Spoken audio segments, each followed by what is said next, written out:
Hi Gulfam, welcome to Reader Biryani. Thank you. So ma'am सबसे पहले तो मैंने congratulations 100 एपिसोड्स कंप्लीट हो रहे हैं। क्या कहना चाहोगे, आप कितने एक्साइटेड हो? एक्साइटेड तो बहुत हूँ, ग्रैटिट्यूड बहुत है। और सबसे पहली बात तो ये है कि आजकल के वक्त में आप देखती हैं कि शोज़ बहुत जल्दी उड़ जाते हैं और सराहे नहीं जाते हैं, अप्रिशिएट नहीं होते हैं। उसमें हमारा शो अप्रिशिएट हुआ। हमारी लड़की जो मेन लीड है, जो जिसका फर्स्ट शो है, जो बहुत नई है, वो अप्रिशिएट हुई है और हमारा काम अप्रिशिएट हुआ है। तो बहुत खुशी होती है, बहुत शुक्र होता है कि हमें ये अपॉर्चुनिटी मिली कि हम एक अच्छा शो कर रहे हैं जो लोगों को पसंद आ रहा है। तो एक्साइटेड इसलिए हूँ कि अब प्रेशर भी होता है कि जब शो अच्छा चल रहा है आपको, तो आपको अच्छा काम करना है, छुट्टियाँ नहीं मिलती, अपनी पर्सनल चीज़ें साइड पे रखनी पड़ती हैं। But it's going well, so I am very happy. Ma'am negative किरदार निभाना आपके लिए कितना चैलेंजिंग है, स्पेशली इस किरदार की मैं बात करूँ, so how much it is challenging for you? तो नेगेटिव किरदार तो मैंने बहुत सारे किए, जैसे आप जानती हैं। पॉजिटिव करती हूँ तो मेरा रोल जल्दी ख़त्म हो जाता है, तो लोग शायद एक्सेप्ट नहीं कर पाते मुझे पॉजिटिव रोल्स में इतना, क्योंकि जितने भी अच्छे किरदार हुए हैं, वो चाहे रसीली बाई का हो या नाज़नीन का हो या अम्मा जी का था या ये है। तो नेगेटिव में शायद मेरा कमांड ऑफ लैंग्वेज या ज़बान है या जिस तरह की पर्सनालिटी है, तो उसमें बहुत अच्छी होती है। नन्नों का कैरेक्टर था, वो था पॉजिटिव, पर ज़बान से तो तेज़ ही थी। तो नामकरण में जो नन्नों का कैरेक्टर था, वो भी ऐसे था कि पर्सनालिटी वाइज और मुंह की बहुत, यानी ज़बान की बहुत ख़राब है। तो बहुत लोग एक्सेप्ट करते हैं। ईज़ी इसलिए हो जाता है क्योंकि आपने इतना नेगेटिव किया है, और करना वैसे डिफ़िकल्ट इसलिए है क्योंकि आपको इतनी नेगेटिविटी निकालनी होती है अपने अंदर से, और वो दिखानी होती है स्क्रीन पे। आपको डिफरेंट तरह का डिक्शन लेना होता है, और स्पेशली जब आप अटैच्ड हों अपने को आर्टिस्ट से, लाइक दिव्या है, I am really fond of her in real life. तो कई मरतबा ऐसे होता है कि मैं उसको कुछ कह रही हूँ और वो ऐसी, जैसे एक सीन था जहाँ पहली बार मैं उसे चांटा मारती हूँ और वो कहती हैं कि हमारी माई कहती है कि बड़ों के चांटे में भी प्यार होता है, लेकिन इतना ज़ोर से मारने की क्या ज़रूरत थी। तो उस वक्त मेरी आंख में भी ऐसे आंसू आ गए थे, और हमारी डायरेक्टर ने कट किया। आफरीन हमारी जो डायरेक्टर हैं, उन्होंने कहा अरे आप क्यों रो रहे हैं? मैंने कहा मुझे पता नहीं, जस्ट ऐसे इमोशनल एक मोमेंट हो गया मुझे कि इतनी प्यारी बच्ची है और ऐसे चांटा मार दिया। तो सच में अगर किसी की बच्ची को आप हाथ वाथ उठा दो तो हम सोचते नहीं हैं किसी का दिल दुखाते वक्त, और देखो जहाँ अपने होते हैं तो वहाँ तो एक्टिंग करते वक्त भी आप इमोशनली अटैच हो जाते हैं इंसान से। मैम आपसे मैंने जब भी आपके शोज़ पर आई हूँ, मैंने देखा है आपका बॉन्ड आपके को एक्टर्स के साथ बहुत ज़्यादा अच्छा रहा है, बी जैन इमाम, बी एनी ऑफ योर को एक्टर। सो ये जानना चाहेंगे, अभी अगर मैं अब तक की जर्नी की बात करूँ, who is the one actor और एक्ट्रेस जिससे आप कभी भी बात ही नहीं करना पसंद करते हो? नहीं करना पसंद करती है ऐसे तो कोई भी नहीं है। यानी आप मुझे आप अभी तो आपने मुझे ऑफ हैंड दिया, लेकिन अगर आपने मुझे दिन भी दे दिए तो ऐसा कोई नहीं जिससे मैं बात करना नहीं पसंद करूँगी। ऐसे नहीं कहूँगी कि हमेशा ऐसे ही लोग मिले हैं जिनसे मेरा राब्ता बहुत अच्छा रहा है, उनसे रिश्ता अच्छा रहा है, उन्होंने मेरे लिए कुछ बुरा नहीं सोचा, या मुझे उनके लिए कोई बुरा ख्याल नहीं आया हो या अच्छा नहीं लगा हो कुछ उनके बारे में। ये तो इंसान वाली, यानी इंसान हो ही नहीं फिर आप, अगर आपको किसी के लिए यानी सभी अच्छे लगते हों। ऐसे होते हैं कभी कोई, पर ऐसा नहीं है कि जिनसे मैं कभी बात नहीं करना चाहूँगी। इनफैक्ट अगर किसी ने कुछ गलत भी किया है और किसी ने अच्छा नहीं किया है या किसी ने अच्छा बर्ताव नहीं किया है और मुझे समझा नहीं है, तो अगर वो इंसान आके मुझसे बात करे तो ऐसा कभी नहीं होता है कि मैं नहीं चाहती हूँ कि मेरे सामने ही आए। ऐसे ऐसे कभी होता नहीं है, ऐसे कभी हुआ नहीं है, और आई डोंट थिंक ऐसे कभी होगा। इसी के साथ साथ थोड़ा सा ऑफ होते हैं आपके शो से आपके को कंटेस्टेंट्स हैं जो बिग बॉस में हैं। क्या आप इस बार का बिग बॉस देख रहे हो? बहुत सारे आपके को कंटेस्टेंट्स हैं, सो को एक्टर्स हैं, सॉरी। मैं बिग बॉस देखती नहीं हूँ एज ए शो, कभी भी नहीं देखा है मैंने। सिर्फ एक बिग बॉस के सीज़न में शायद 2 या 3 एपिसोड देखे थे जिसमें कुशल और गौहर वो थे, तो 2-3 एपिसोड उसके देखे थे मैंने। पर बिग बॉस मैं देखती नहीं हूँ। हाँ, बिग बॉस फॉलो ज़रूर हो जाता है, आप चाहें या ना चाहें, क्योंकि इतना you know glimpse glimpse reels. आते रहते हैं उसके, आपके टाइमलाइन पे आते रहते हैं, लोग उसकी बातें करते हैं, आप कोई कोई कुछ फॉरवर्ड कर देगा। तो मैं ये कहना चाहूँगी कि मेरी बहुत, यानी इस बिग बॉस में तो चाहत, विवियन और करण, अरफीन, यानी इतने लोगों को मैं जानती हूँ और इतने लोग उसमें हैं, ईशा तो इतने लोग हैं उसमें। ईशा से भी मैं बहुत अटैच रही हूँ। हम बहुत बात नहीं करते हैं क्योंकि हमने एक शो किया था 3-4 महीने, very very very very extremely sweet girl, मैंने उसके साथ काम किया था और बहुत अच्छी लड़की है, बहुत ठहराव वाली लड़की है।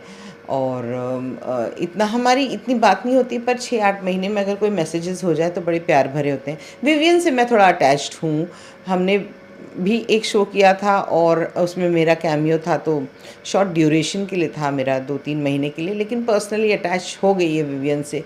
बहुत अच्छा, ज़बान का शायद थोड़ा कड़वा तीखा है, है हाँ हाँ। तीखा नहीं कहूँगी, थोड़ा कड़वा, तीखी तो मैं हो जाती हूँ ज़बान की, क्योंकि मैं बहुत सोच समझ के, अगर मैं किसी से प्यार करती हूँ तो उनको अगर मुझे डांटना हो किसी चीज़ के लिए, शायद इसीलिए भी मेरी जो यंग को आर्टिस्ट हैं उनसे बहुत निभती है, क्योंकि उनको लगता है ज़्यादातर लोग अपने घर से दूर, अपनी फैमिली से दूर, अपने शहर से दूर आके यहाँ रहे हैं और रहते हैं, तो उनको शायद ये लगता है कि हाँ, ये प्यार करती हैं तो जब गलत करो तो डांट भी देती हैं। तो वो तीखी तो मैं हूँ। विवेन शायद थोड़ा कड़वा है ज़बान का, लेकिन दिल का बहुत मीठा है, शहद है, अच्छा इंसान है, मुझे अच्छा लगता है। मेरे साथ तो खैर बहुत बहुत ही अच्छा है। करणवीर को तो मैं बहुत सालों से जानती, दोस्त है वो, और बहुत टैलेंटेड भी है। वन ऑफ दोज पीपल जिनको अपने ड्यूज़ नहीं मिले हैं इंडस्ट्री में, अगर मैं कहूँ तो करणवीर मेहरा उनमें से एक हैं। बहुत टैलेंटेड है, जो हमने देखा उससे कई कई कई गुना ज़्यादा टैलेंटेड इंसान है वो, और बहुत मेहनती भी है। बहुत कोशिश भी करता है, कुछ ना कुछ, अगर फ्री भी टाइम है तो कुछ ना कुछ करता रहता है। So he is a very nice person too. Chahat के साथ मैंने शो किया था अलादीन, जहाँ उसका कैमियो था, तो वो आई थी 2-3 महीने के लिए। बहुत गुड लुकिंग स्वीट सी लड़की। अब अंदर बिग बॉस में क्या होता है, एक तो आप उसी जगह पे हैं, घिरे हुए हैं, आपस में कंपटीशन भी है। देखिए, end of the day it is a game, and one has to win, one has to lose, and you have to play. अगर आप ये गेम खेल रहे हैं तो आपके दिमाग पे भी उसका असर होता है, चीज़ों का असर होता है। तो कहीं ना कहीं शायद कुछ दायरे क्रॉस हो जाते होंगे, कुछ लोग ओवरस्टेप कर देते होंगे बाउंड्रीज़ एक दूसरे के साथ भी, तो छोटी चीज़ बड़ी हो जाती है, और वहाँ पे समझाने वाला कोई नहीं, न्यूटर करने वाला कोई नहीं है, न्यूट्रल पार्टी नहीं है जो मॉडरेट कर सके चीज़ों को, ऐसा कोई नहीं है। तो बात शायद ब्लोन आउट ऑफ प्रोपोर्शन भी हो जाती होंगी। बट मैं चाहत को भी जानती हूँ, बहुत अच्छी लड़की है, इतना हिट शो किया था इससे पहले, और उसमें मैं उससे उस शो के बाद मिली, यानी बिग बॉस के जस्ट थोड़े दिन पहले हम एक ही फ्लोर पे, हमारे फ्लोर पे उनकी भी शूटिंग चल रही थी। 1-2 सीन्स उनके कहीं कुछ यहाँ शूट हो रहे थे, तो वो वैसी थी जैसे अलादीन में थी, वैसी भोली सी थी, वैसी आके धम से बैठ गई, वहीं से आके उसने खा लिया, वैसे आके बोल दिया, वैसे आके बोली मैं थक गई हूँ, और वैसी ही बात के ऐसे जैसे 3 साल गुजरे ही नहीं हो बीच में। So all these people are nice. Arfin I know because Sara, his wife, is a friend of mine, and Arfin मैं इसलिए भी जानती हूँ क्योंकि वो एक लाइफस्टाइल कोच हैं, और उनके लेक्चर्स मैंने कभी अटेंड किए हैं, जब कई बार कोई कोई कॉन्फ्रेंस होता है जहाँ उन्हें बुलाया जाता था एज ए स्पीकर, और तो you know him that he is a very different kind of man, actor नहीं है, एक लाइफस्टाइल कोच आए हुए हैं।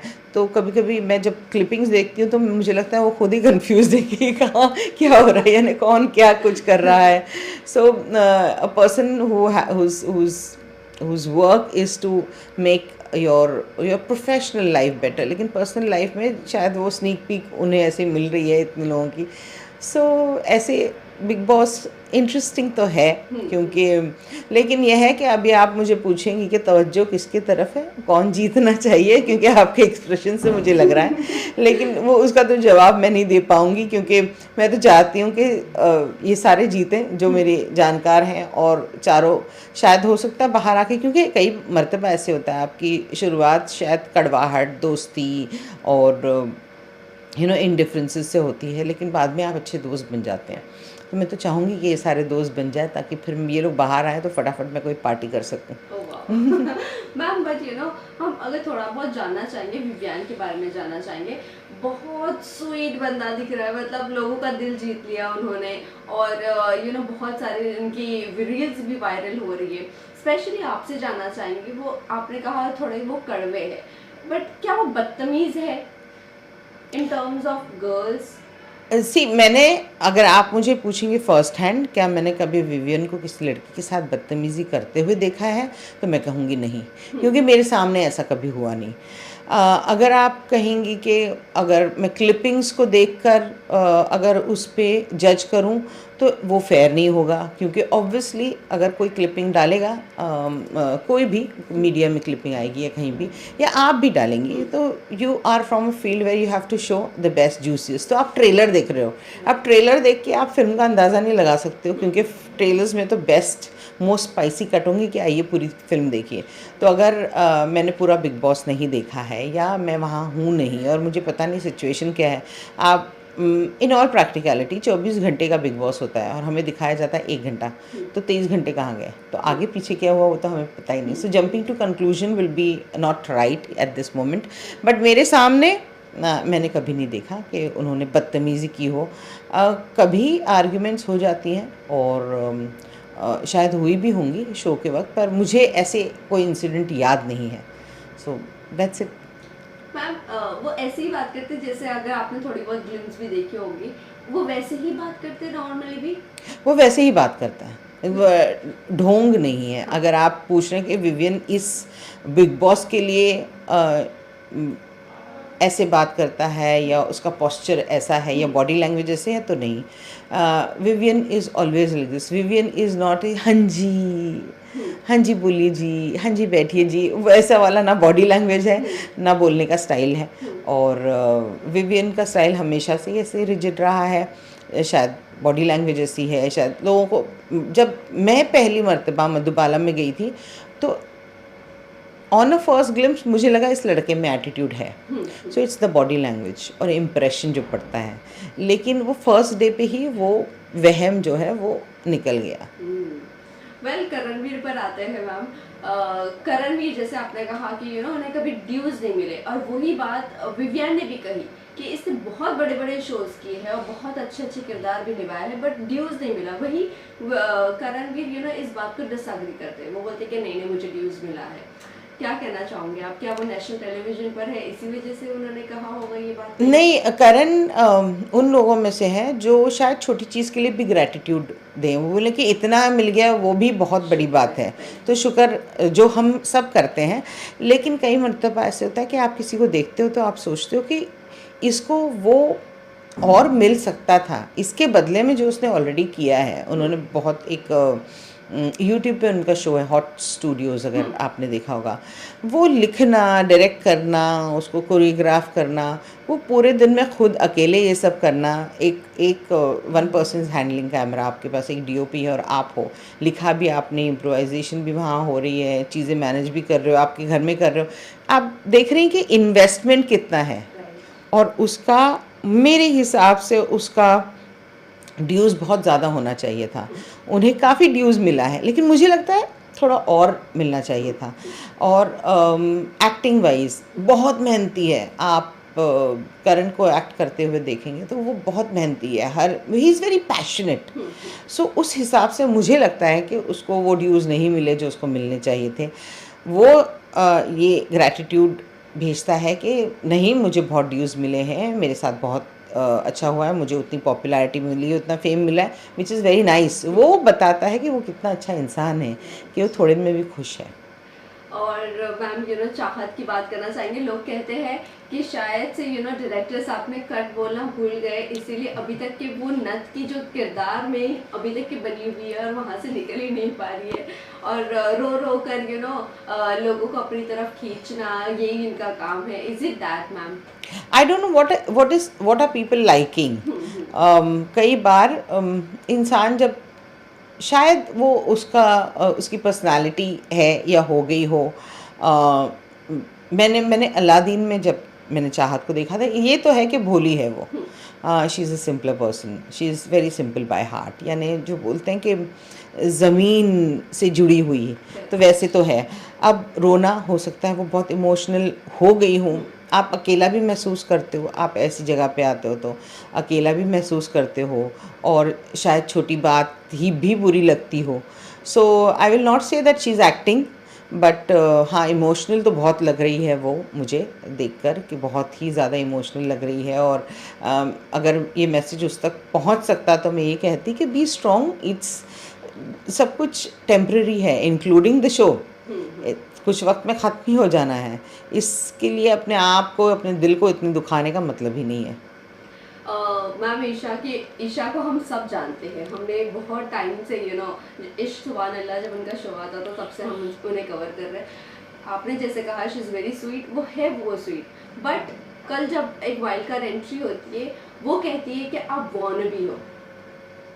किससे? ईशा से कहती हैं क्या? ईशा उनको कहती है? ईशा से कहती है कि आप वॉनबी हो। ईशा मतलब मुझे तो wannabe पता है। भी नहीं कि वो वाइल्ड कार्ड एंट्री कौन है।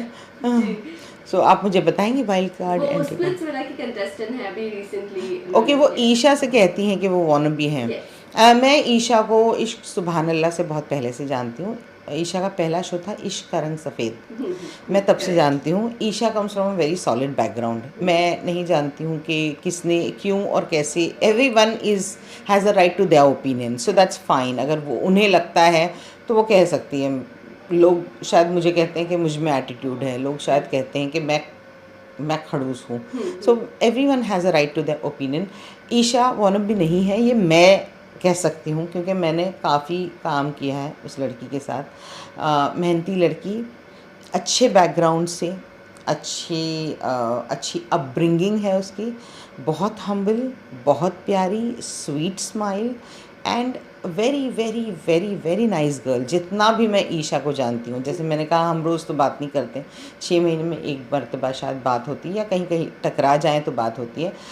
मैं ये भी नहीं मैं ये भी नहीं कहूँगी, यानी जैन की तो खैर, जैन हो, सिद्धार्थ हो, इनकी तो बात ही अलग है। ये तो अब ये हो गया है कि अब तो ये घर के ही हैं। Jain is like is family, Siddharth is family, तो ये तो बच्चे घर के ही हैं। लेकिन वो तो कंपैरिजन नहीं है, बट अदरवाइज़ टू जो मेरे को आर्टिस्ट हैं जिनसे मैं रेगुलरली इन टच रहती हूँ, हैंग आउट करती हूँ, यंगस्टर्स भी, उनके मुकाबले ना चाहत ना ईशा, इनके साथ इतना हैंग आउट नहीं किया मैंने। But whatever I know of Isha, I disagree to this, it's my opinion again. उनका ओपिनियन कुछ और हो सकता है, मेरा ओपिनियन ये बिल्कुल नहीं है, वो वानबी नहीं है। मैम लास्टली हम जाते जाते ये जानना चाहेंगे, Karanveer I think smart game खेल रहे हैं, मास्टरमाइंड भी लोग कहते हैं, बट कहीं ना कहीं लोगों को वो साइड देखना है जो शायद से लोग बाहर से उनको जानते हैं, थोड़े से बहुत हाइपर नेचर भी है, if I am not wrong. So ये जानना चाहते हैं कि what is the one quality जो अभी तक की उन्होंने बताई नहीं और उन्हें बतानी चाहिए, ताकि लोग अपने बराबर सब लेवल पर आ जाए। सो करण बहुत हाइपर इंसान नहीं है इन रियल लाइफ में। He is not a he is hyperactive, like he wants to do this, he wants to do that, he wants to, ये कर लेंगे, वो कर लेंगे, ये हो जाएगा, वो हो जाएगा। सो वैसे वो हाइपर हैं। बट अगर आप अग्रेशन वाइज कह रहे हैं, नेचर में अग्रेशन, नेगेटिव इमोशंस मैंने करण के नहीं देखे। Karan is also one of those people who believes in live and let live. Karan is also one of those people, I think, जितना मैं जानती हूँ करण को इन पिछले 18 सालों में, कि करण ऑल्सो उनमें से उन लोगों में से है कि who believes that if you love someone, let them go, if they come back they're yours. So Karan is one of those people जो ये मानते हैं कि ज़िंदगी एक ही है, इंसान को वो करना चाहिए जिससे उससे खुशी मिले। किसी को बांध के मत रखो, किसी को दायरे मत रखो। Don't be overtly positive about people, don't be overtly emotional about people. So Karan is one of those people. He is also impulsive, शायद वो बहुत इम्पल्सिव है लाइफ में भी, डिसीजंस में भी, चीज़ों में उसको करना है तो वो बहुत उसको फ़िल्टर करके ठहराव रख के, कल्चर करके, वो वैसा वाला नहीं है। जो है वो है, मुंह पे है, जल्दी हो जाएगा, फट से हो जाएगा, काम हो, दोस्ती हो, पार्टी हो, खाना हो, जो भी है वो फ़ौरन इम्पल्सिव है, बहुत and he lives his life on his sleeve, so there's, I don't think there's anything to hide. Ma'am अभी जैसा आपने कहा कि लेट इट गो वाला उनका नेचर है, बट ईशा ने बहुत बड़ी बात कही थी उनको लेकर कि दो बीवियों को तो संभाल नहीं सका. I think it is very personal, Yes. very very personal. जितना भी मैं, however fond I am of Isha, however fond I am of others too, I think जो मेरे पापा कहते थे कि एक दरवाजे के पीछे जो होता है वो सिर्फ दो लोगों के बीच की बात होती है, उसमें एक तीसरे इंसान इंक्लूडिंग उन इंसान के माँ बाप और उन इंसान के बच्चों को ना बोलने का हक है, क्योंकि वो समझ ही नहीं पाएंगे. सो दो लोगों के बीच होता है जो what happens in your bedroom behind those close doors is just amongst those two people. आपकी ज़िंदगी में जो हुआ, लोग इतना तवज्जो इसलिए देते हैं क्योंकि शादी के रिश्ते को, क्योंकि इतना दो लोग अलग अलग बैकग्राउंड से आके एक बनते हैं और एक तीसरी ज़िंदगी शुरू करते हैं. कई बार हम घर में देखते हैं कि भाई बहन एक दूसरे को नहीं बर्दाश्त कर सकते, लड़ाइयाँ होती हैं, लेकिन इससे प्यार कम नहीं होता. लेकिन अगर दो लोगों के बीच में चीज़ें बिगड़ी और उन्होंने डिसाइड किया कि वो अपने अपने रास्ते चले जाएं, तो मुझे कोई हक नहीं है उन पे कमेंट करने का, और मैं कोई नहीं हो सकती हूँ जज करने वाली कि इसकी गलती थी या उसकी गलती थी. हो सकता है दोनों की गलती ना हो. ज़रूरी नहीं है कि हर सर्कल जो है वो परफेक्ट हो. बट मैम हो सकता है ईशा को ये कमेंट इतनी बड़ी बात करनी चाहिए थी. इट्स अ गेम, सबको पता है it's a game. See my thing is that अगर मैं होती तो ऐसा कमेंट कभी नहीं करती, क्योंकि it's very personal. However, like I told, however fond I am of Isha, I think it's very personal. That comment is not appropriate. It's wrong according to me. I would never comment on a person's personal life. Ma'am lastly आप जाते जाते fans and viewers को क्या कहना चाहोगे? Show को इतना ज़्यादा प्यार मिल रहा है, ऑल्सो आपके को एक्टर्स को किससे आप विनर एज अ विनर देखना पसंद करेंगे? आई नो आप किसी एक को नहीं चूज करने वाले. किसी एक को चूज़ करना मुश्किल ही नहीं, नामुमकिन है. सो मैं सबको गुड लक विश कर सकती हूँ. हो सकता है कि कोई और ही जीत जाए, जिससे मैं कभी अविनाश से कभी नहीं मिली हूँ. हो सकता है अविनाश ही जीत जाए. सो जो भी जीते, और जो भी, एक गेम है, जीत हार तो चलती रहती है ज़िंदगी में, कई चीज़ों में जीत हार चलती रहती है, पर ज़िंदगी है, खूबसूरत है. मैं सब वही मैंने आपसे कहा, मैं चाहती हूँ सब बाहर आए और हम सब मिलके बहुत जल्दी पार्टी करें. मैं फ़ैन से, अपने चाहने वालों से, वो लोग हिंदुस्तान के और दुनिया के जो हमें फॉलो करते हैं, हमें देखते हैं, भले वो इंस्टाग्राम पे हो या टीवी पे हो, ये कहना चाहती हूँ बहुत बहुत शुक्रिया. आप हमें अपना वक्त देते हैं. हमें प्यार है हमारे काम से और हम काम कर रहे हैं, लेकिन आप जो ज़िंदगी का आधा घंटा भी निकाल के हमारा शो देखते हैं, ये हो या अलादीन हो या नामकरण हो या सारे हों, आप जो देखते हैं उसके लिए बहुत बहुत शुक्रिया. क्योंकि आज का ज़माना तो हम ऐसा है, देख रहे हैं कि बच्चों को अपने माँ बाप के लिए वक्त नहीं है, माँ बाप को बच्चों के लिए भी शायद थोड़ा बहुत वक्त निकालना पड़ता है, दोस्तों को दोस्तों के लिए वक्त नहीं, और आपने हमें वक्त दिया, उसके लिए बहुत बहुत बहुत शुक्रिया. Thank you so much ma'am. Thank you. Thank you all greatest. Thank you.